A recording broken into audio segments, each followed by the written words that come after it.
Okay, so we've done the current state and we're now moving on to a vision for the future. Remember, as you go along, there are accompanying exercises in the workbook, and keep a list of things that you want in your desired career. Yeah, every exercise that you do, I'm going to outline them here. There's more details about them in the workbook with reflective questions. Remember to be writing things down about what it is that you want in your ideal career.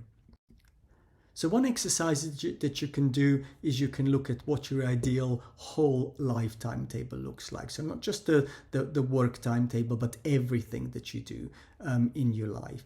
And particularly maybe think about how that's going to look in the long term, because you might not get your ideal timetable tomorrow or the week after, but in the long term, it's something that you can aspire to create. Yeah. So what are you going to be doing at different times of the day and different days of the week? You could also ask yourself, what would you want people to say about you when you retire? And I know that for some people listening, that's going to be a long way away. For some people listening, that's going to be closer to the time. Yeah. But I'm guessing that all of us as doctors, we've probably gone into medicine because we enjoyed working with people and we enjoyed making a difference. So what would we want others to say about us when we retire? Or you could sit yourself down somewhere quiet and wave a magic wand and think to yourself, okay, what would my ideal career be like? Imagine that a miracle happened and you were transported into the future and you got everything that you wanted. Your ideal successful and meaningful career was there. How would you know that has happened? And when you're thinking about the future, I would suggest that you focus on what you're doing, maybe a little bit less on what you will have, and probably not on how you will feel. And okay, this might sound a bit strange, but let me explain. A lot of the time when I talk to doctors about the career, people talk about, I want a career that makes me feel a certain way. And that's very problematic because I think most of us probably don't have an awful lot of control over how we feel. We have control over what we're doing, and we have some control over what we're going to have, what we're going to own and achieve. But how we're going to feel, I suspect that most of us probably don't have that much control over that. So if you're basing your career decisions on how you're going to feel, I suspect you're setting yourself up for disappointment. The other thing also is that if you're looking for a career that makes you feel a certain way, that implies that you're expecting that a career would make you feel that way. I mean, this sounds obvious, but the implication is that we're assuming that our jobs are there to make us feel a certain way. Now, of course that might happen, but if you go out there, into healthcare organization, whether that's sort of hospital, primary care, whatever it might be, and if you think, I expect that my employer will make me feel a certain way, well, I think wherever you go, your employer is going to have quite different ideas. And this isn't just healthcare, yeah. The enlightened employers, yes, they might recognize that employee well-being and motivation and those kind of things are important. But the employers will always see that that's important because of what you are doing for the organization. And this might seem tough, but that's just the way life is. Yeah. If you work for Google, Google will want you to deliver certain stuff. They're going to want you to sell. They're going to want you to create products. And yes, Google might recognize that making you feel good about what you do is important, but they will do that in the service. They will make you feel good in the service of you making a profit for the organization. Because sadly, that is how life is. So I'm not suggesting that we don't feel good about what we do, or I'm not suggesting that employers shouldn't try and focus on employee well-being and motivation.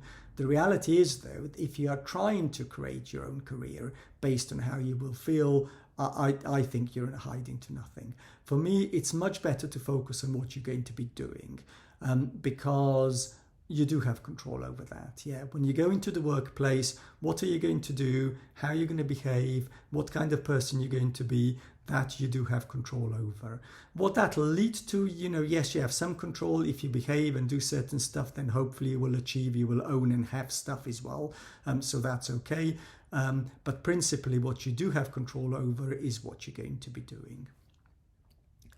The sort of slight irony around the idea of, what you're going to have and how you're going to behave, is the fact that thinking, feeling and acting, they go together. And I think of them like a three-legged stool. If you change one of them, then the other two change also, yeah? So I've stressed the importance of focusing on what you're going to be doing rather than what you're going to have, or how you're going to feel. And if you consider the idea that think, feel and act are a three-legged stool, if you imagine that if you're unhappy and you go out for a run, you go to the gym, you spend time with the family, you take the dogs out, you play with your children, those are actions, and those actions change how you think and how you're going to feel. And of course this is obvious, we all know that, but it's a real easy trick to remember that we do have control over our actions, and our actions influence how we think and how we feel. Hence again, me stressing the importance when it comes to making career decisions.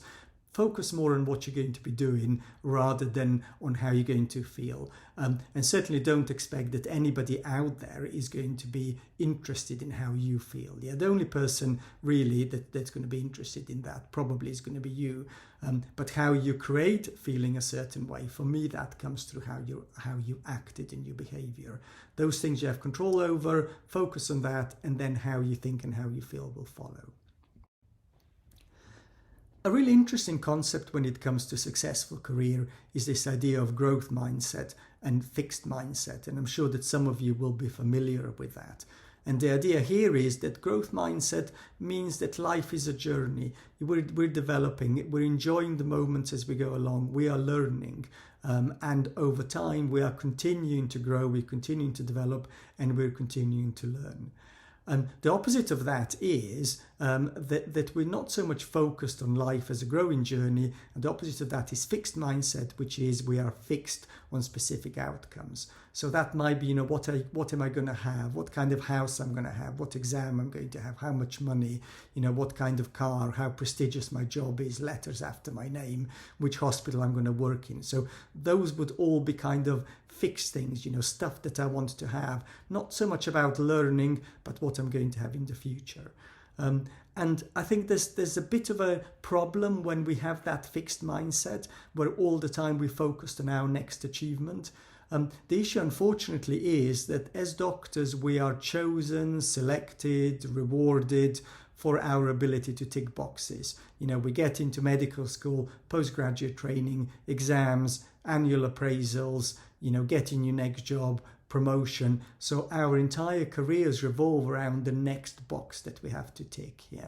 And of course, I'm not suggesting that's not important, because of course you do have to move and you do have to achieve the next thing. But the problem is that we forget to enjoy the job that we actually do. We forget that we have nice patients, we have a nice team, we're making a difference. All of that disappears and get lost because we're so focused on the next box that we have to tick. Yeah. So for me, that box ticking, that's fixed mindset, what's the next thing that I have, as opposed to enjoying the learning, enjoying the everyday. And for me, you need both really, because I think if you just enjoy the everyday job, then hopefully you're going to achieve. But yes, of course, you do have to pass the exam and you do have to think about long term and strategically. So I'm not suggesting that you don't focus on the long term, but I think you need both. Yeah. The problem is that as doctors, I think we forget to learn every day. We forget to enjoy every day. We're just fixed on the next thing that we have to achieve, the next target. And I think it's better that, yes, let's think this is the next thing that I have to do, but also I'm enjoying my job today. I'm learning today. I'm developing today. I've got some nice patients and a nice team.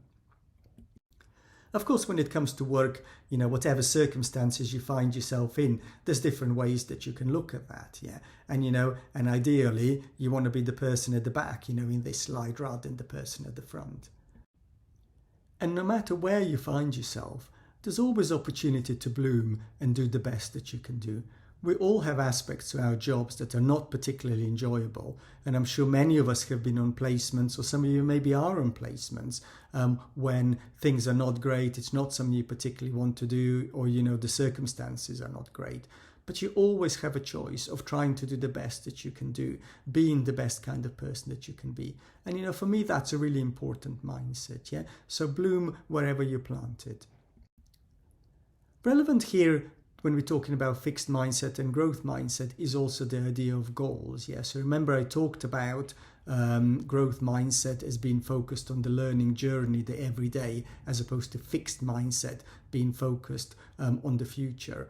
And when we're talking about goals, typically people set goals that are based around outcomes. So what I'm going to have, what I'm going to achieve. You know, we talk about SMART objectives. Yeah, so I'm going to pass this exam, I'm going to get this next job. And all of that is about what I'm going to have and achieve. The problem is that setting outcome goals, you know, that works for tasks that are simple and controllable. But most of the things that we do in our careers, it's not simple and controllable. It's always complex and it's always unpredictable. And when it comes to complex and unpredictable tasks, it's better to set goals that are process goals. So that's what I'm going to do. Yeah. So again, you can see the link between fixed and growth mindset here. So fixed mindset would be goals that I want to have and achieve, whereas growth mindset would be setting goals around what you're going to do. Related to goals are values. Now, goals are about what I want to have or what I want to do. Values are around what kind of person I want to be. So the global qualities that we desire and follow on an ongoing basis. The kind of person I want to be, how I want to behave, how I want to treat people around us. Now, the issue with values is that values often have to be prioritized. So all of us will have many things that will be important to us. And it's not unusual for things to be problematic because we have multiple different values that we want all of them to be at the surface. So, you know, if I think, for example, you know, yes, I want to do something that's career related, but equally I want to spend time with my dogs or with my family. And the reality is there's only a certain amount of time that I have for those two things. So there's two different values here, but I've got to prioritize them. I won't be able to do both of them simply because I don't have time. Yeah. Sometimes there's actually even frank conflict between different values. You know, for example, you know, you might have a value of kindness and a value of honesty, and then you have somebody that isn't good at the job they're doing. So, you know, that kindness tells you, you know, okay, you know, I really don't want to have to say this to this person, but, you know, but honesty is also a value. So you've got to then try and negotiate those two things. So values are often best held lightly because it's difficult to follow each and every value all the time. And if you are very dogmatic about your values, that potentially can set up problems. Yeah. So recognize that they're best held lightly. And values are about big stuff. You know, what's your life about? What gives your life meaning? What legacy do you want to leave? And how do you identify what your values are? Well, again, for those of you that like questionnaires, you can go to viacharacter.org, and that's a free questionnaire that you do. The company do some paid things as well, but you can just do the free one, and you sign up, you answer some questions, and then it gives you a list of what your top values might be. Sort of they call them character strengths. So you could do that. There's a list of values here, so you know you can pick from that list and say, you know, which of these things are important to me, which of these things matter. You can look back at your timeline exercise and say, you know, what does the timeline say about the kind of person that I am? What does the timeline say about what's important to me? And a really good one would be what makes you angry. Yeah, the stuff that makes you angry, that's often a sign that whatever it is that made you angry, that is really important to you. So in the previous slide, I had some general values. There's also some work-specific values. And again, you know, these are on the workbook that you have. So these specifically relate to you know, the kind of clinical practice that you might be looking at. And you can look at those and say, you know, these are the things that matter to me. These are the things that I want in my career. And then remember to add this to the list that you're compiling of the ideal things you want in your future career. There's also an acronym SCARF that splits values into kind of 5 broad ideas. So you've got status, certainty, autonomy, relationship, and fairness. So status would be how important is it to you to be recognized for who you are. This might be, you know, job titles or money. How important is certainty to you? You know, can you deal with uncertainty? Do you like to be flexible? Or are you somebody who likes sort of to be very rigid, who likes to know what's coming? Autonomy, you know, do you like to be told what to do? You know, do you like to work in circumstances where, you know, you follow guidelines or rules, or do you like to do your own thing? How important are relationships to you? Are you somebody who prefers to work by themselves, or are you somebody who very much thrives on being part of a team? And how important is fairness to you? You know, something around justice. Yeah. So again, you can ask which of these things are really important. You're probably going to find that you know, maybe a couple or out of those 5 will be the really, really top ones. Now, moving on, so we talked around values and we talked about strengths earlier. Here's a list of jobs. And what you can do in the next exercise, you can look through the list of jobs and say, which of these jobs would I fancy doing? And again, in the workbook, there's some instructions, but there's a process, and eventually you would end up with 3 things that would be the top 3 out of the ones that you've chosen. And then you can ask yourself, okay, what do these 3 have in common? How are they different? What would I be doing? What skills would I be using? You know, what kind of things, people, ideas, processes would I be working with? And again, you can look at that, and then you can add that to your list of things that you want in your career. And then by this stage, you will probably have ended up with a list of, you know, 50 plus things that you will want in your career. Because remember, as you work through the exercises, you're identifying things that you want in your career. And, you know, you're going to have lots and lots of different things at this stage, whatever they might be. And then the next step that you want to do is you really need to get that down to somewhere between 5 and 10 must-have items. And the first thing to do is to look at the list and remove any of the duplicates that you've got, so that you just end up with individual single things. And then maybe you can then sort of group them into categories. You're going to find there are some things that are very, very closely aligned, and then, you know, put them into distinct categories, or, you know, big picture stuff rather than necessarily very small granular things. And at some stage, you're then going to have to choose to say, okay, you know, which are the things that I absolutely must have. And you want to end up from having created a list of 50 plus things through the current state exercises and the vision for the future exercises, and then you want to distill that down to maybe somewhere between 5 and 10 items that you absolutely must have in the future. And at this stage, you will have completed vision for the future, and you will then move on to choose stage. And the list of 5 to 10 must-have items that you produced, that's the list that you can be working with when it comes to the choose stage.